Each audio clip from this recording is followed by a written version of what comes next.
Así vemos si estas charlas nos ponen a tiro para la webinar de deformidades del 4. Hola, buenos días a todos. Hola Ricardo, ¿cómo estás? Por las dudas aviso, voy a pasar por el túnel, ahí se me va a cortar y me puede que me salga y le paso por la policía, ¿saben? Está bien, está bien.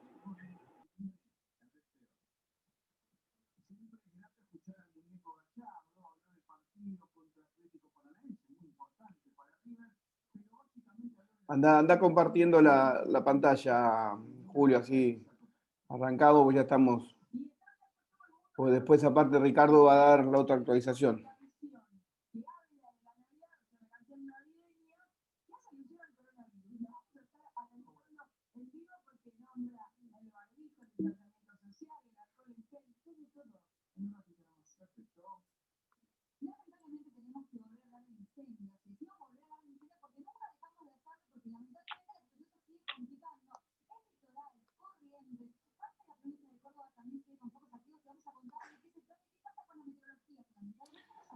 Lamentablemente no me di cuenta de decirte que le digas a Luis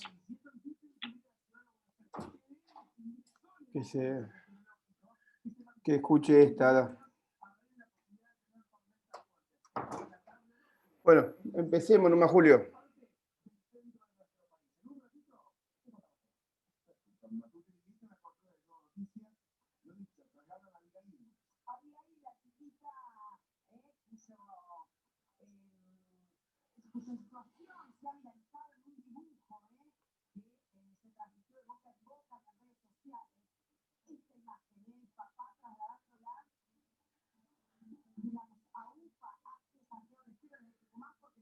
Fíjate que no se te escucha, no sé si estás hablando, Julio.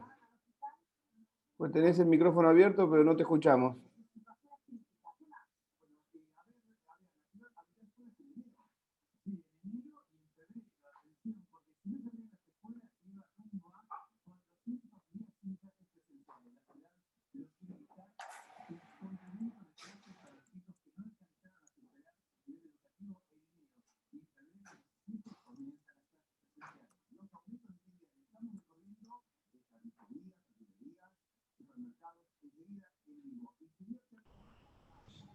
Hola, hola. ¿Ahora sí? Perfecto.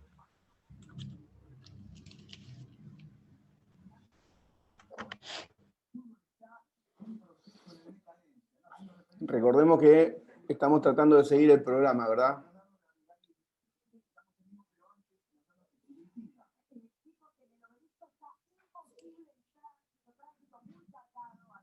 Hola. Ahora te escuchamos. Vamos. Sí, quería usar un audífono con micrófono, pero bueno, no se puede.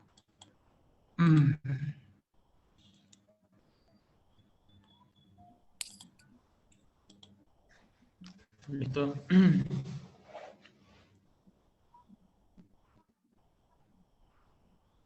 Bueno, entonces comienzo. El propósito de esta pequeña charla es revisar la nueva clasificación de la esclerosis idiopática del adulto que propone el doctor Lenke para las charlas del 4 de diciembre.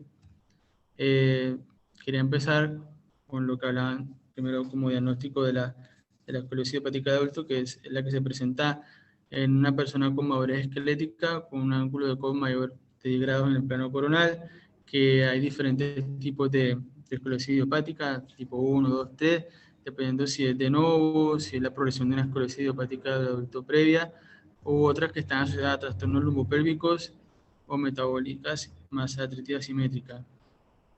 Que hay que diferenciar que la escoliosis del adulto, a diferencia del adolescente, se presenta con dolor en la pierna y en la espalda, son curvas más rígidas, asociadas a procesos degenerativos y más compromiso de la región lumbosacra.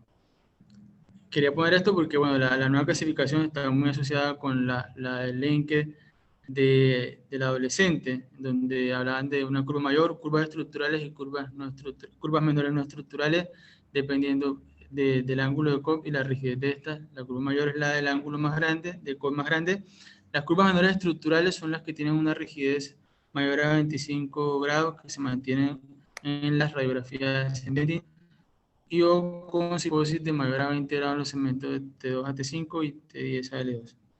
Las no estructurales son las que no cumplen estos criterios. Esta es la clasificación del tipo de curva del adolescente de Lenke. La presento porque hacemos la que mantiene también la nueva clasificación del adulto.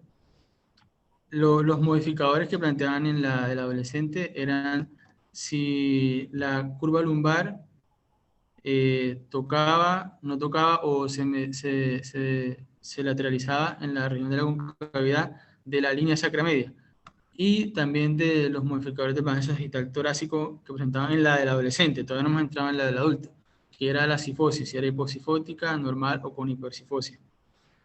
Entonces, acá encontré este artículo, me lo compartieron Rommel y Ricardo, y hablan de eso, de la nueva clasificación que proponen ahora para la esclerosis de adulto, que propone el doctor Lenke.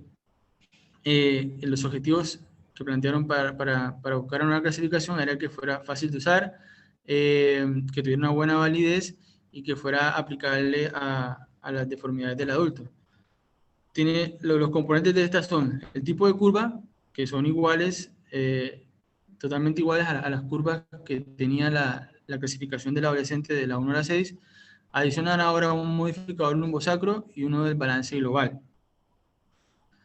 En la clasificación esta, bueno, es radiográfica. Como dije anteriormente, se evalúa el tipo de curva, el modificador lumbosacro y el modificador de balance sagital, de balance global, sagital y coronal. Y usan las proyecciones de radiografía en la AP de pie, una supina y una de perfil. Resalto supina porque es la que viene como a suplantar la radiografía de Sven-Bending, y es de suma importancia para definir los parámetros que van a clasificar las esclerosis del adulto en esta. ¿Qué cambios hay en comparación a la anterior? Es que la curva estructural ahora es la de un COP mayor a 35 grados en la radiografía en posición supina. Y bueno, que la curva tipo 3 es la curva mayor principal, siendo al menos 5 grados más que la curva de la toracolumbar. Y la tipo 6 es la curva mayor, al menos 5 grados más que la torácica en el cuadro de las clasificaciones de Lenke, que es este de acá. Mantiene la misma clasificación del tipo de curva. No me detengo acá porque es largo, pero igual de otro tema, pero para tenerlo en claro que esto entra dentro de lo que le propone para la nueva clasificación de las ADIS, de las esclerosis del adulto, hepática del adulto, mantener este mismo esquema en la clasificación del tipo de curva. Torácica principal, doble torácica, doble mayor, triple mayor, toracolumbar lumbar y toracolumbar con la lumbar principal. Sigo. Adiciona el modificador lumbosacro, que es una curva lumbosacra estructural definida como, es un modificador que plantea como NS y S. S es estructural y NS es no estructural, con 20 grados como corte en la radiografía supina, con una medición del platillo superior del E4 al platillo superior de S1. Esa curva, si en la radiografía en supino cambia a menos de 20 grados, es una curva no estructural, un modificador lumbosacro NS. Si la curva en esa posición supina, medida en ese segmento, es mayor a 20 grados, es una curva con un modificador lumbosacro estructural. No andé en el tema, pero creo que esto es para el tipo de fijación que se va a hacer cuando se corrigen la deformidad. Está el modificador del balance sagital global, que evalúa el balance sagital y el balance coronal. Pero ahí me equivoqué, era balance global, no sagital global. Es el modificador de balance global, porque es el sagital y el coronal. Entonces ponen como punto de corte 40 milímetros o 4 centímetros en el sagital. Si es más de 4 centímetros, está desbalanceado. Si es menos, está balanceado. Y también de igual manera para lo que es el balance coronal. Si está más de 4 centímetros, está desbalanceado. Si está menos, se encuentra como, lo toma como balanceado. Y está la opción de tener un balance descompensado combinado, que es que los dos estén desbalanceados, tanto el sagital como el coronal, y se coloca en la clasificación. O está normal, o solo tiene un desbalance en el plano coronal o en el sagital, o está combinado. Ese es el modificador también que tiene esta clasificación. Tiene un buen índice de confiabilidad. El que menos tiene es el tipo de curva, que es muy parecido al índice de confiabilidad que tenía también en la escoliosis idiopática del adolescente.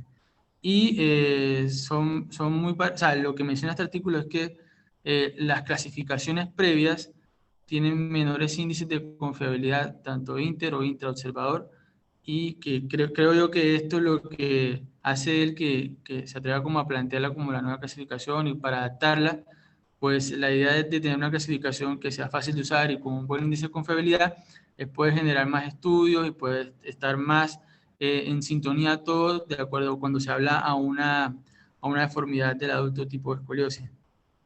Y bueno, esto es del artículo original, donde muestro que igual mantienen las mismas curvas de la escoliosis idiopática adolescente, los criterios para cuando la curva es estructural y acá los modificadores cómo lo escriben cuando están clasificando la radiografía.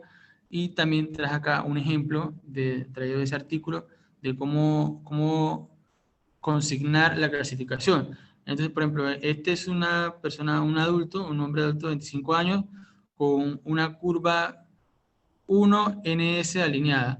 1 es el tipo de curva, o sea, es la torácica mayor estructural con una torácica proximal y una toracolumbar no estructurales. NS quiere decir que no tiene una curva lumbar que supere los 20 grados en la radiografía supina. Y alineada es que está alineado tanto en el balance sagital como en el balance coronal. Bueno, esto es como lo consignan ellos. Habían 4 ejemplos más, pero básicamente así es como se plantea la nueva clasificación. Para llevar a casa, esta clasificación mantiene los mismos tipos de curvas que la clasificación de Lenke previa para la escoliosis del adolescente. Adiciona la radiografía en posición supina, que en ella se basan sobre todo las clasificaciones tanto de las curvas estructurales como del modificador lumbar. Adiciona el modificador lumbosacro, toma en cuenta el balance sagital y coronal y tiene un buen índice de confiabilidad. Es práctica, pero aún hay cosas por revisar, como no toman en cuenta los parámetros espinopélvicos, como el PT, el PI, ellos lo comentan también como una debilidad, porque también se ha visto que estos se toman en cuenta para cuando se realiza una cirugía. Algunos mantienen un índice de favorabilidad o de qué complicación puede tener una cirugía, porque teniendo pacientes con un mismo PI, pero con diferente PT, la cirugía en unos con un PT más amplio va a requerir otras correcciones que si no se realizan puede llevar a otras complicaciones. No toma en cuenta otros factores propios del adulto, como características degenerativas de la columna, y tampoco hay una subclasificación por género y edad. Eso es todo. Bien, muy claro, Julio. Creo que lo bueno es también que trata de usar los mismos parámetros para la idiopática que la del adulto, ¿no? Entonces, uno aprendiendo una, la puede traspolar aprendiendo, conociendo la idiopática, la puede traspolar al adulto, agregándole los modificadores del adulto, ¿no? Más vale, pero es interesante. ¿Dudas, consultas? Buen día, perdón, yo entré tarde. ¿Qué clasificación es? Que no llegué a ver la nueva clasificación del Gracias. Lenke del adulto. Perdón, quiero consultar algo. Sí, claro. Radiografía supina, ¿se refiere a la dinámica o supina porque es boca abajo, no cambiaría el ángulo? A eso me refiero por la estructural que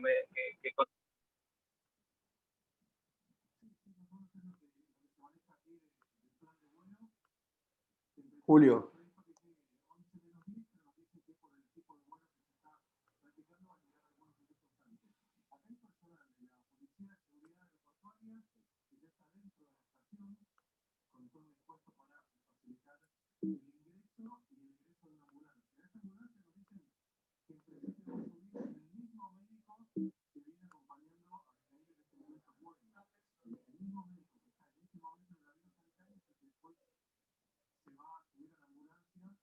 Hola, ahora sí.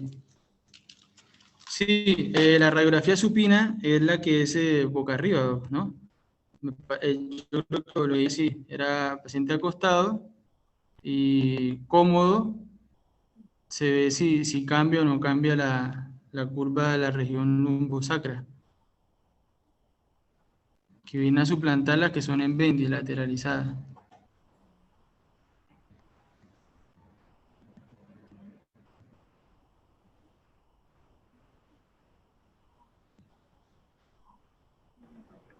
O sea, no me queda, a ver, yo no leyendo todavía el artículo, te pregunto si acostado nomás, y a la diferencia de 20 grados, que es lo que me estás diciendo vos. Sí. Sí, solo acostado. Acostado sobre el dorso. Sí.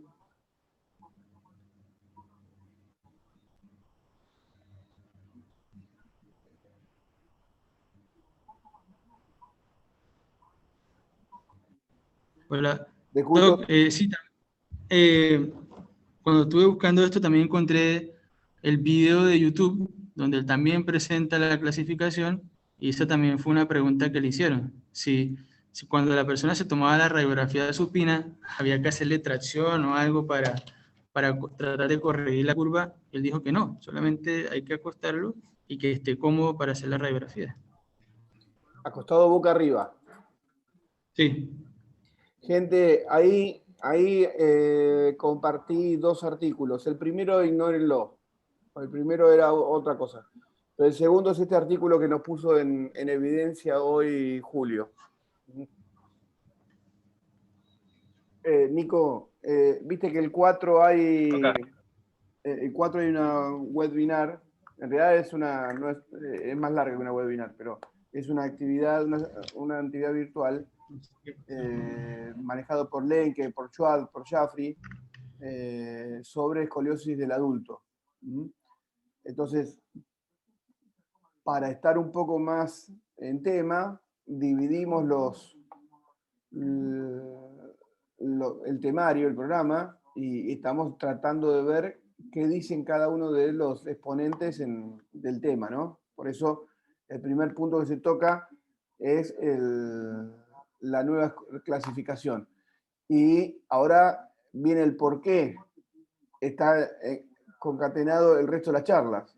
Porque como la nueva clasificación le da mucha importancia, no solo al tipo de la curva, sino al balance coronal y sagital por separado y combinado, es que sí, ahora vienen otros temas. Ricardo, ¿querés mostrar lo tuyo? Sí, claro que sí. Bueno, quería complementar a lo que ya acabaron de decir, pues que hay una parte analítica importante dentro de la nueva clasificación. En la parte inicial del artículo se toca el tema de que a pesar de que la escoliosis idiopática tiene un tratamiento en el adolescente tiene un tratamiento diferente a la del adulto, en realidad la del adulto es la misma escoliosis que tuvo una mala progresión a lo largo del tiempo, diferente a la de novo, que es la de origen degenerativo. Entonces, eso es uno de los preámbulos que toman en cuenta para añadirle y darle una mayor importancia al balance coronal dentro de esta clasificación. Adicionalmente, se toman en cuenta los 35 grados para en la posición supina, debido a que los autores del artículo mencionan que en el adulto hay una mayor rigidez, hay una menor flexibilidad, por eso se le aumentan 10 grados. Voy entonces a compartirles la segunda parte.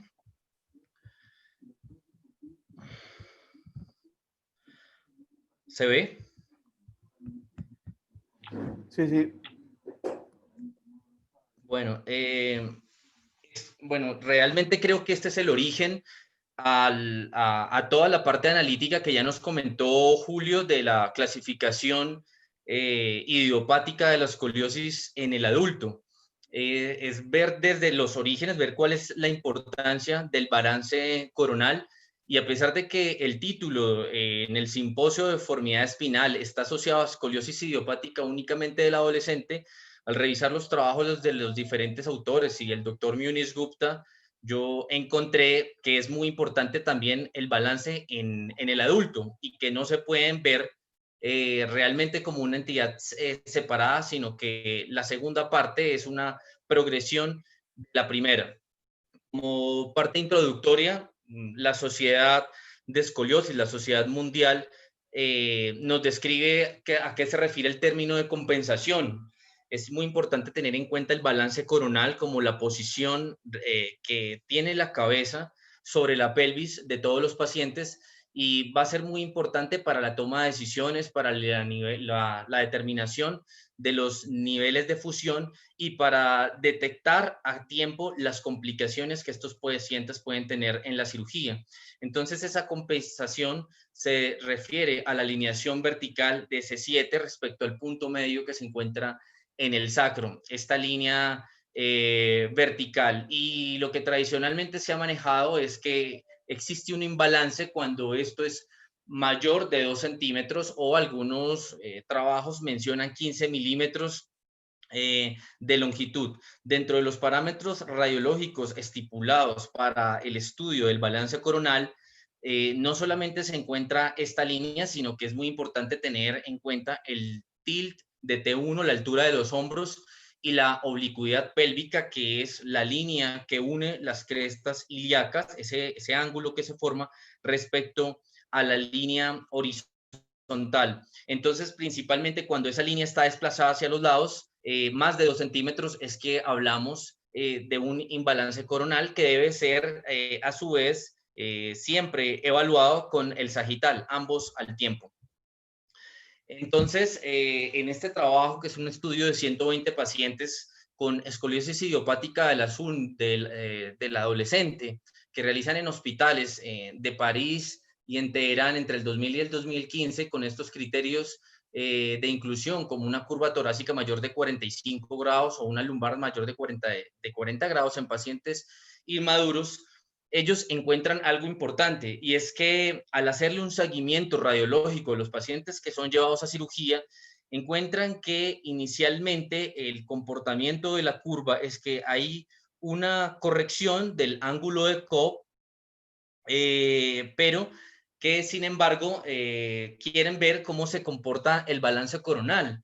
Y ese balance coronal que inicialmente en este paciente, una Lenke 3CN, se encuentra en 56 milímetros, en el posoperatorio se encuentra en 71 milímetros. Es como si se hubiera deteriorado, y eso era uno de los mayores interrogantes y enigmas que se ha encontrado en la fusión quirúrgica de estos pacientes. Sin embargo, lo que encuentran de forma llamativa es que a los 26 meses este balance mejora de una forma notable, concluyendo que el balance coronal puede tener un fenómeno de regresión en algún tipo de pacientes, y eso es lo que ellos quieren estudiar. Sin embargo, siempre antiguamente se consideraba que los pacientes tenían una pérdida importante del balance coronal prácticamente en las curvas Lenke 1C, y ellos se encuentran en este trabajo que realmente en todos los tipos de curva va a haber un 40% de pérdida inicial de ese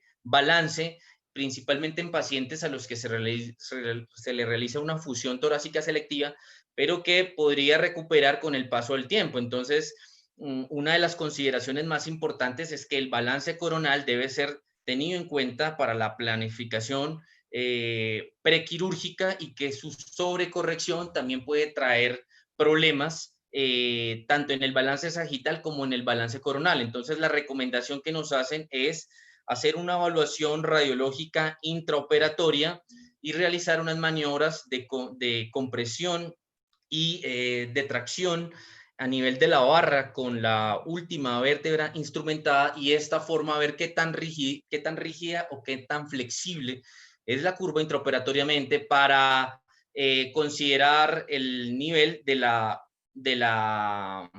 artrodesis, de la última vértebra instrumentada.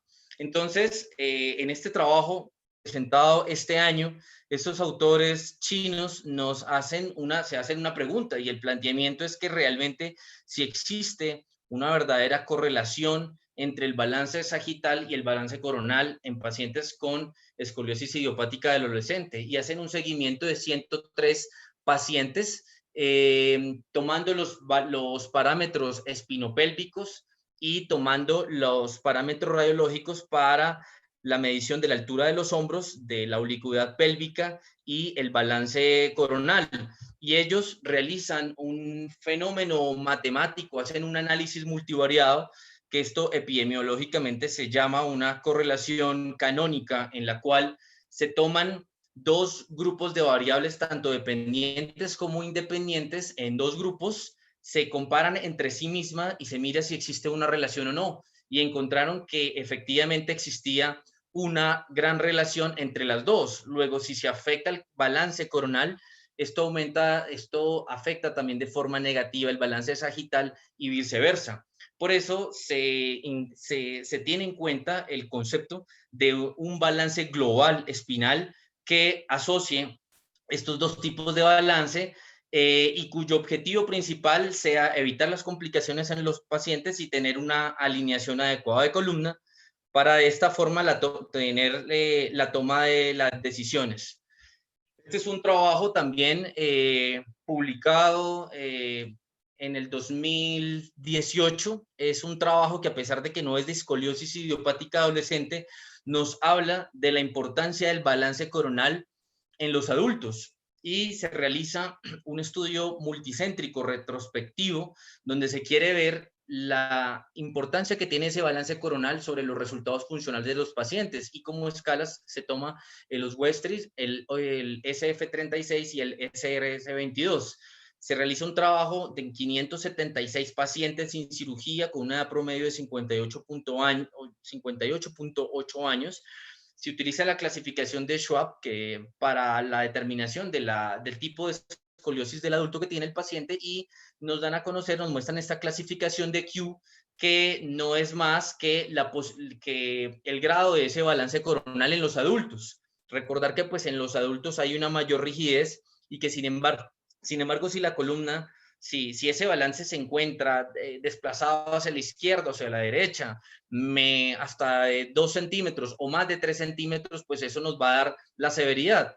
Y la conclusión que encuentran al análisis de todos los parámetros espinopélvicos es que definitivamente subestimar el balance coronal afecta el estatus de salud en los pacientes y la función. Esta es otra pregunta que se plantean esos autores en este trabajo también reciente publicado en el Spine Deformity, y queremos ver la importancia de la oblicuidad pélvica en el balance coronal. Para este trabajo se toman en cuenta 141 pacientes con escoliosis idiopática del adolescente. La mayoría son mujeres. Se realiza de forma retrospectiva entre el año 2010 y 2018.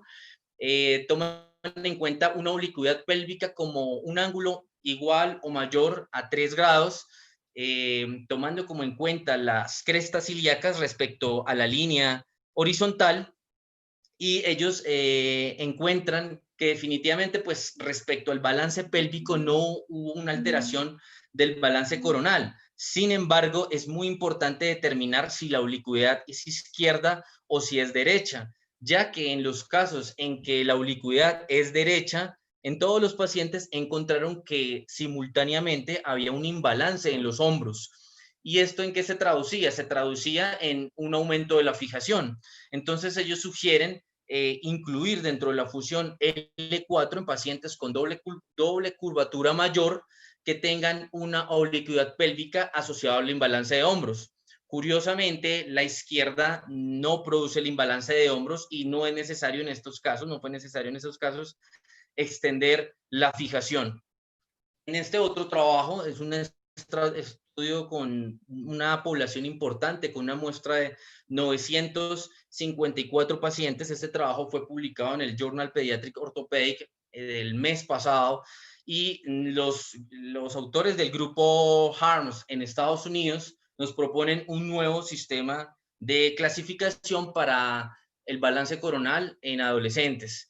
Entonces, era algo muy parecido a lo que ya Julio nos había planteado en cuanto a las distancias en centímetros que existían, pero vemos que Las grupos 0 son las balanceadas, es decir, las que tienen hasta 2 centímetros de desplazamiento del balance coronal, y hay unas que están muy desbalanceadas, que son las que pueden tener más de 4 centímetros. Y ese balance coronal es muy importante tenerlo de forma prequirúrgica porque nos va a ayudar a determinar hasta dónde tenemos que llevar la fusión. Los pacientes que están muy desbalanceados, no, obviamente, pues no se va a recomendar realizar unas fusiones torácicas selectivas por el riesgo de complicaciones que pueden haber con estos pacientes. Sin embargo, cada caso debe ser analizado de forma individual. Entonces, ellos encuentran que de esos 954 pacientes, en la radiografía inicial, en la preoperatoria, el 39% de los pacientes tenían un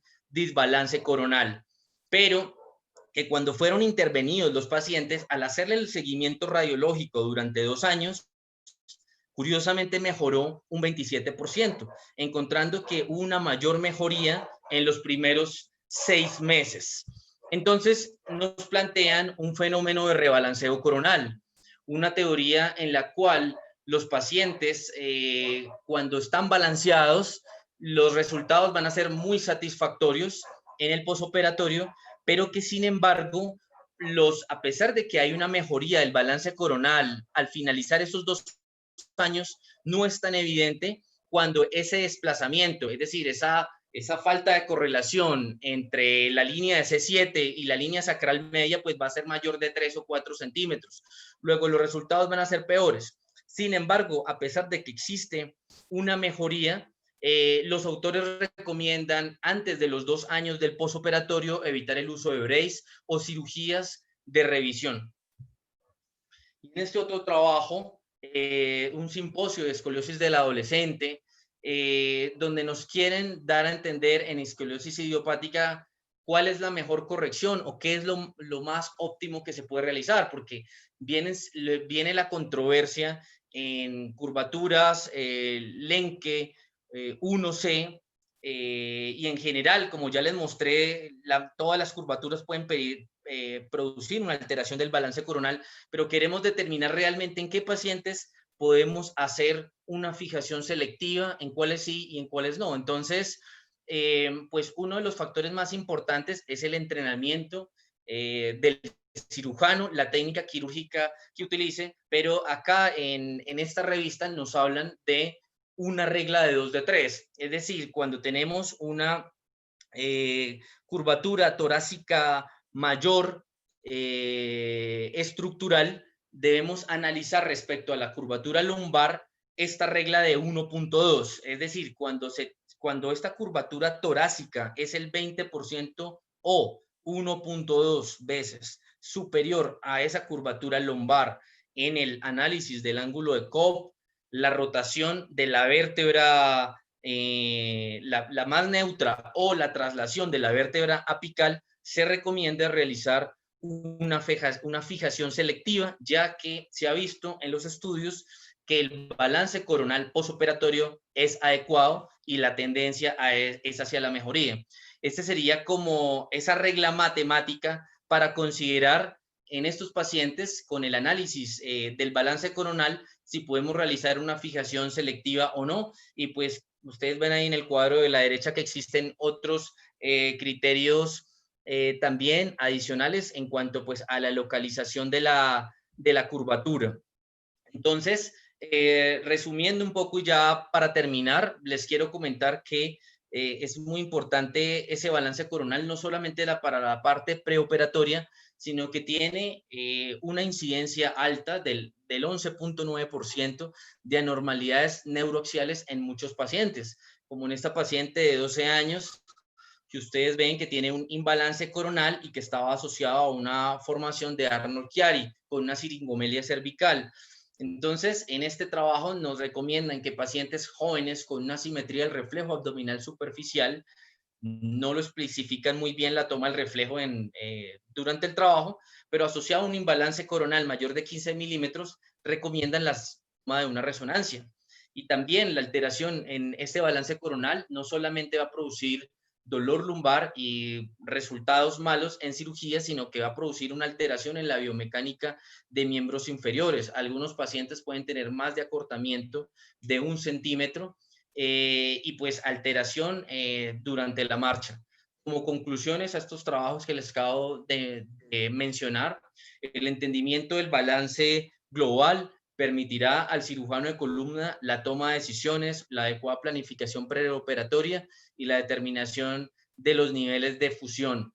La oblicuidad pélvica y el imbalance de hombros siempre deben ser tomados en cuenta en la evaluación del balance coronal, porque son determinantes en la fusión. Como les mencioné, cuando la oblicuidad pélvica es derecha, se ha visto asociada a imbalance de hombros, y la sugerencia es extender la fijación hasta el E4.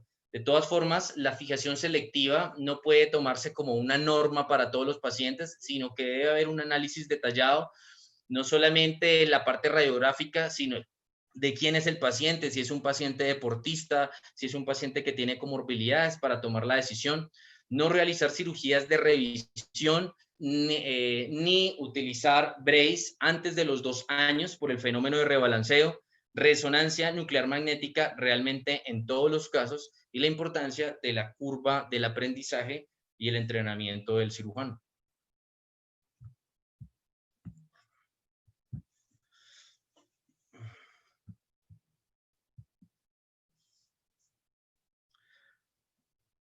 No sé si te había quedado la mano levantada desde hoy. Ricardo. No se escuchó, doctor, no le escuché. No, que te figuraba la mano levantada. No sé si te había quedado desde hoy o es... No, era de antes, correcto. De antes. Cuando estaba hablando Julio. Bien. ¿Qué te trajo nuevo actualizar este tema? Uy, pues me trajo muchísimos elementos. En primer lugar, me di a entender todos estos trabajos y lo que expuso Julio, la importancia realmente del balance coronal. Vemos cómo en la nueva clasificación de escoliosis idiopática del adulto se tiene en cuenta este balance bajo nuevos parámetros, y me aportó nuevos elementos para el planeamiento preoperatorio. En algunos casos clínicos, en meses anteriores que habíamos discutido, muchas veces preguntábamos los tipos de fijaciones, si eran selectivas o no, o hasta dónde teníamos que extendernos. Con estos nuevos elementos vemos que debemos hacer un análisis matemático, medir exactamente las curvaturas, saber qué tipo de curvatura es. Muy importante evaluar la flexibilidad y de quién es el paciente para ver hasta dónde vamos a tener los niveles de fusión. Creo que lo que aprendí fue bastante, y introduje nuevos elementos. Lo del fenómeno de rebalanceo tampoco lo conocía. Entonces creo que va a ser bastante interesante escuchar a los expertos de esto el día 4 de diciembre. Sí, no es fácil mantener 26 meses, 2 años y 2 meses a un paciente con una escoliosis idiopática que quedó desbalanceado. No es fácil manejar la situación personal, punto 1, ¿no? Los más insatisfechos somos nosotros, ¿no? Personal y del paciente y del núcleo social, ¿no? Más que muchas veces sabes cuál fue la causa. Hay veces que una fusión, una corrección importante te puede dejar desbalanceado, que sí, se corrige. Pero si te fijas en ese caso que mostraste, se corrigió porque empeoró la curva cervical, cérvico-torácica. Que si bien en los valores no parecía tanto, clínicamente se notó que había aumentado. Muchas veces suma nuevas curvas. Y a veces es porque hubo un error no sé si en la planificación, sí en la ejecución. A veces para la corrección se hace mucha distracción del dado cóncavo y descompensás, te sobrecorregís, y dejás descompensada. Yo muestro siempre un paciente mío que para autocompensarse usaba un realce de 5 centímetros abajo de un pie. Porque si se paraba de punta de pie, en una punta de pie, elevaba la pelvis y balanceaba el tronco, ¿no? Y eso lo hubiese resuelto aflojando la corrección que había hecho y sacándola de la distracción, que fue un error de ejecución. Entonces, no siempre es fácil esperar, pero bueno. Sí, Julio. Sí, Doc. Yo una pregunta que me surgió cuando estaba revisando ese artículo y era ¿por qué no toman como de balance sagital el balance negativo? Siempre lo toman como positivo. Es que No sé. el balance sagital negativo, o sea, vos decís hacia atrás. Sí. Bien. Porque no siempre descompensa el tronco como para tener que corregirlo. ¿Eh? Y la naturaleza solo lo va a corregir. Cuando los discos empiezan a deshidratar, empiezan a perder altura, el tronco solo se va a ir para adelante. O viste muchos abuelos Caminando para atrás, no. no operados mirando el cielo raso, no. No. El de balance negativo es muy malo cuando el cirujano lo deja.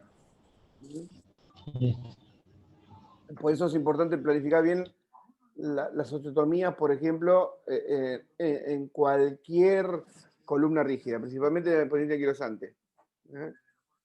De tratar de dejar la mirada bien horizontal. Y lo peor que el paciente ya está mirándose no la punta de sus pies, sino los talones prácticamente. Y para vencer eso, nosotros tenemos que dejarlo bien mirando hacia el horizonte. Lo peor que nos puede pasar es que estén mirando el techo, ¿no? Es imposible caminar. Y no tiene corrección. Pues ya la columna está rígida y no puede autocorregir.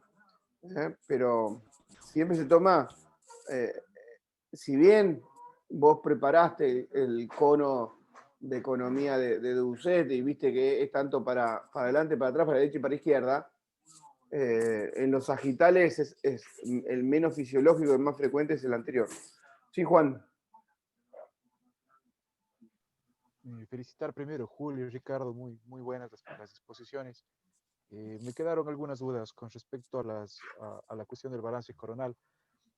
Si bien Lenke hace o solicita una proyección antero-posterior de pie para la escoliosis del adolescente, de lo que yo entiendo, y eventualmente para el adulto solicita una en supino, uno de los artículos que él mismo menciona es que puede haber una variación de 7 a 9 grados. Se llama la atención.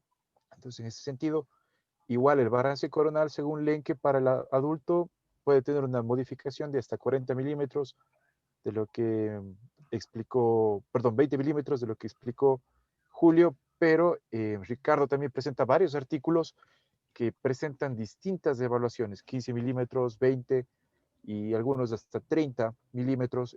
¿Cuál es el manejo o el término medio que podríamos manejar para determinar el balance en supino, de pie, 15 milímetros, 20, 30? ¿Cuándo nosotros consideraríamos que hay un desbalance coronal global y bajo qué tipo de criterios radiográficos? ¿De pie? O sea, acostado, ¿cómo? Lo que pasa es que como todas las mediciones como todas estas mediciones no hay un consenso y el rango es muy amplio, de acuerdo al fenotipo, de acuerdo a la raza, de acuerdo a la contextura física.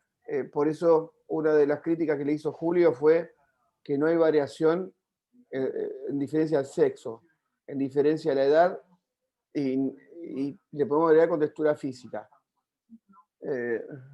Fíjate que el plano sagital compensado se indica cuando la línea plomada cae hasta 25 milímetros por delante o por detrás del ángulo opuesto superior del sacro. ¿Sí? Clínicamente uno lo tolera hasta 50 milímetros. Y acá Lenke pone 40 milímetros. ¿Sí? Es como que está haciendo un promedio entre lo aceptable y lo que ya empieza a no serlo. Y en el coronal es compensado entre 15 y 20 milímetros. y de más de 20 milímetros se empieza a descompensar.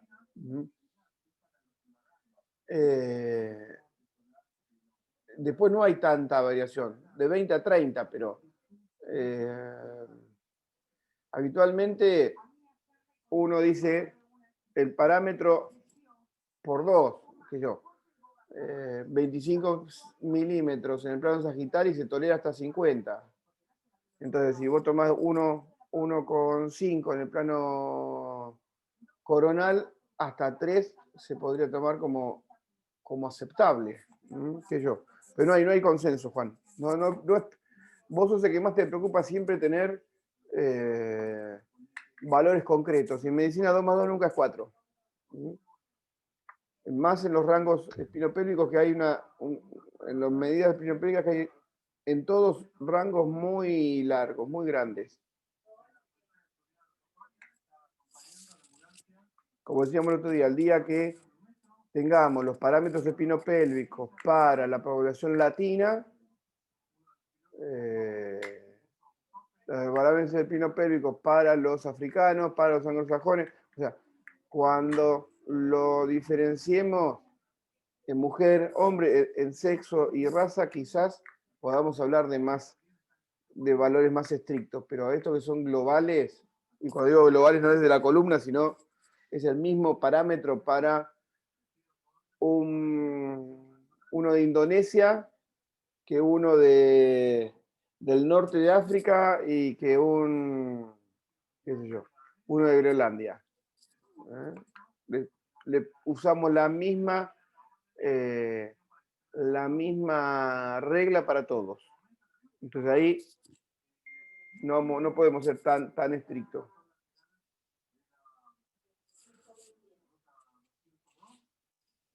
¿Qué más? Alfredo, levantaste la mano. Sí, viste que hablaste de diferencias. Yo quería preguntar paralelismos, porque Ricardo habló de SWAP, que es la que teníamos como clasificación, y la traspolamos al Encke. Hay muchas diferencias y paralelismos. ¿Cómo hicieron con eso? Lo dejo abierta la pregunta a todos los chicos que hablaron. Yo quiero hablar algo sencillo. Pues en el artículo que revisé habla de eso, que esa es una de sus debilidades como clasificación, que no incluye, por ejemplo, el PT, que ya está estudiado que esos valores son importantes para el resultado, y cuando ese está alterado, el resultado no es tan bueno, o te ayuda a saber qué nivel de fijación, o sea, cuándo vale más los dosis del paciente o no, pero que al incluir eso, hace la clasificación más complicada, y que la idea de él en ese artículo era generar una clasificación universal y que fuera fácil de usar, o sea, introducir más parámetros la hace mejor, pero también más compleja, y lo que él trata es de que sea más universal. Eso fue lo que entendí en lo que hice. Sí, no tiene mucho que ver, me parece, Alfredo, la SRS Schwab con esta. Yo creo que Lenke pensó mucho en la clasificación idiopática, la implantó, le dio mayor trascendencia al pasársela a O, y ahora quiere seguir sacando rédito llevándolo al adulto. Pero no tiene, acordate que Schwab lo dividía distinto de acuerdo a las curvas, le daba mucha importancia al desbalance y a los parámetros espinopélvicos. No es algo que no es una continuidad.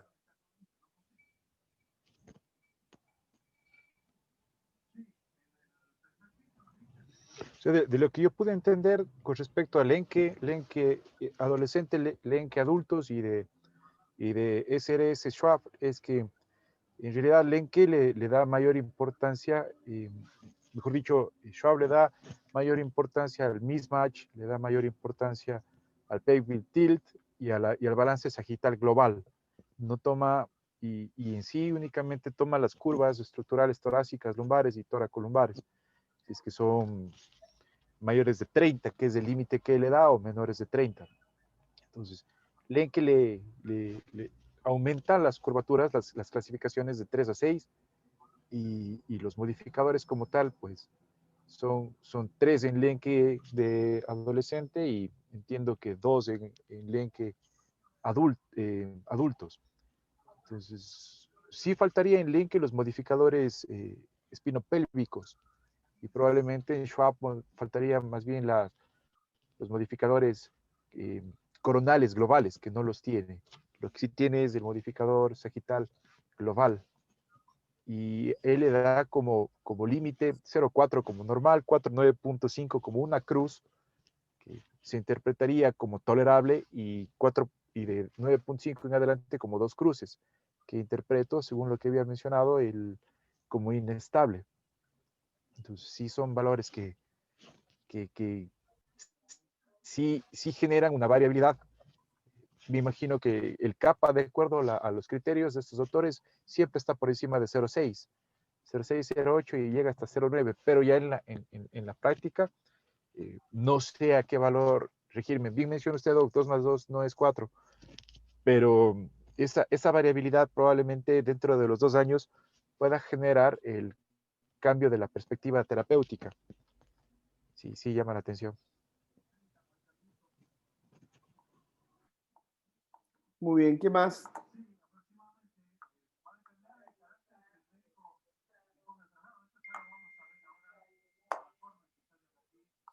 Bueno, muy bien, creo que no nos equivocamos en leer la bibliografía antes de esta conferencia virtual. Y creo que se va a discutir bastante. La clasificación de Schwab y la SRS Schwab no fue tan aceptada. Y como la de Lenke idiopática tiene una buena aceptación, yo creo que están buscando otro sistema de clasificación. Y está bueno, siempre pasa eso. Una vez que conocemos bien una clasificación, se nos cambia. Juan, levantaste la mano. Sí, es más una inquietud que no entendí bien dentro de la exposición, es como la corrección que se da de la curvatura. ¿Cuál es el objetivo de la corrección de la curvatura? Esa parte no la entendí muy bien. Mencionaba que lo que se busca es procurar una corrección de 1.2 de la torácica con respecto a la lumbar. Esa parte, si es posible, por favor. Claro. Describir. Lo que sucede es que en ese trabajo que yo mostré, ellos lo que quieren ver es en qué pacientes se pueden hacer fijaciones torácicas selectivas, teniendo en cuenta que en los niños uno de los objetivos es mantener la alineación, pero permitir una mayor movilidad y función de esa columna, es decir, entre menos niveles haya y se puedan restaurar todos los parámetros, pues mucho mejor.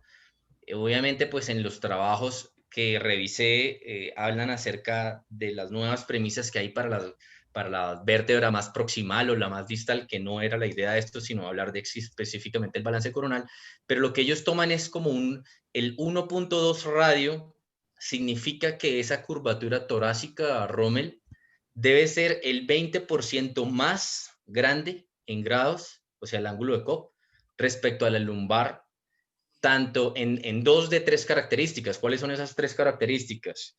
El ángulo de Cobb, la traslación de la vértebra apical y la rotación de la vértebra que se encuentre más neutra, o sea, tomando el Nash mode, por decirlo así. Entonces, analizando esos 3 parámetros, si el paciente tiene 2 de 3, es decir, en 2 de los 3 tiene el 20% más grande la torácica respecto al lumbar o 1.2 radio, es un paciente que se le puede hacer una fijación torácica selectiva.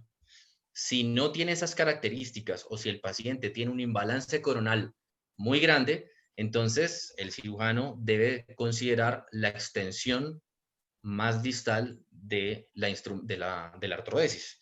Esa es la regla que se establece en este trabajo. Muchas gracias. Me quedó medio un poquito amargo de clasificación porque lo único que parece que traspola es la idiopática del adolescente a la idiopática del adulto, pero no se encasilla poco y nada en la de novo, que es la que... Es que yo creo que ahí los autores hacen mención de que eso se puede extrapolar porque la escoliosis idiopática del adulto es una continuación de esa del adolescente. No, En bueno, cambio, pero Claro, la del novo tiene una esa es la biomecánica completamente, un definición. comportamiento diferente. por Creo eso, que por esa es la eso, razón. claro, el ruido que le hace a Alfredo es que cuando uno habla de escoliosis del adulto, una escoliosis degenerativa, es la escoliosis de novo. No es ni la escoliosis Claro, secundaria claro, exactamente. ni la escoliosis idiopática que progresa. ¿Sí? Vamos a ver cómo se la presenta acá. Porque es lógico pasar de la escoliosis idiopática adolescente y usar la misma clasificación en ese grupo cuando ese adolescente se hace adulto. Pero si te fijas, le presta atención a la oblicuidad pélvica, entonces está sumando las secundarias por una discrepancia en longitud de miembros. Entonces está sumando una secundaria a la del adulto. Y la de novo habitualmente es una escoliosis lumbar, o toracolumbar. Y entonces la metería en la 5 de Lenke. Vamos a escuchar a ver cómo la presentan. Pero me parece que va por ahí la cosa, Alfred. Tratan de meterla a la del adulto en la tipo 5. Sí, Pedro, suena medio forzada eso, pero bueno. Bueno, a ver, yo no soy un mensajero de Lenke, ¿eh? Sabés muy bien que no comulgo Pero con muchos de los es preceptos lo de que, Lenke. pero viste que es como que uno lo ve de afuera y es eso, o sea, traspoló la idiopática del adolescente al adulto y nos dejó ese gran bache No, bueno, de novo. bueno, por eso, a simple vista, tu mal sabor es lógico, porque es seguir al adolescente cuando se hizo adulto, punto. Lo único que le cambió, como ya son todas estructuradas, no hay modificadores que no lo toman en cuenta. Luego, yo insisto, como le agregó la oblicuidad pélvica y cuándo ir hasta L4 y cuándo no, quizás está sumando alguna de las secundarias. Falta otra secundaria, que es la escoliosis por una fractura osteoporótica. Pero bueno, vamos a ver cómo la presentan. Es un tema. De hecho, es por eso tampoco que no tiene nada que ver con la de Schwab SRS, porque Schwab SRS eran de la de nuevo, nada más. Por eso también hace tanto ruido y chocan tanto una a otra y no es una seguidilla. No es que Lenke modificó la de Schwab, que había sido modificada por SRS, y la volvió a modificar para hacer una nueva. Vamos a ver. Sí, Juan. Jefe, dentro de todo esto, y es un tema que probablemente se nos escape después porque sale ya del contexto de la corrección sagital y coronal. Revisaba yo que describían, aunque no llegaban a ningún consenso, de pronto ustedes saben, cuál es el objetivo de una intervención quirúrgica en los grados avanzados. ¿Cuál es el grado de corrección o que se busca, o sea, el alivio de la calidad de vida del paciente, porque lo que le mencionaba la otra vez, el grado de distensión que puede sufrir o de compresión que puede sufrir la médula, los grandes vasos aorta, las cavas, o incluso mencionaban hasta de lesiones de mucosa gástrica por las correcciones.